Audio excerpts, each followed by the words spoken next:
আমাদের রান্না হচ্ছে মাছের মাথা দিয়ে পুঁই শাক। এই পুঁই শাকের সবজিটা দেবো, আর এই ভোলা মাছের ঝাল হবে, আর এই বটবটি ভাজা হবে। পাঁচফোড়ন আর তেজপাতা ফোড়ন দিয়েছি। এবার এই পুঁই শাকের সবজিগুলো ছেড়ে দেবো। এগুলো একটু ভেজে নিয়ে তারপরে ওই পুঁই শাকটা ছাড়বো।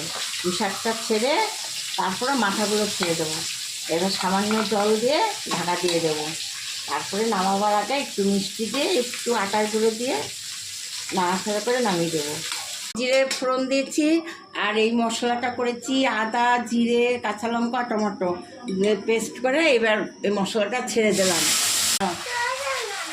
এখন এই দেখুন মশলাটা ভাজা হয়ে গেছে। এর মধ্যে একটু শুকিয়ে গেছিলো ধনে পাতাটা, ওগুলো আগে দিয়ে দিলাম। এবার হয়ে গেছে মশলাটা। এবার জল দিয়ে দেবো।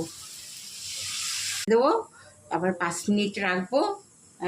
একটু ঝোলটা গায়ে মাখা মাখা হবে, নামিয়ে দেবো। ওই মাছগুলো ছেড়ে দেবো, ঝোলটা 5 মিনিট ফুটবে, গায়ে মাখা মাখা হবে, তারপরে নামাবো।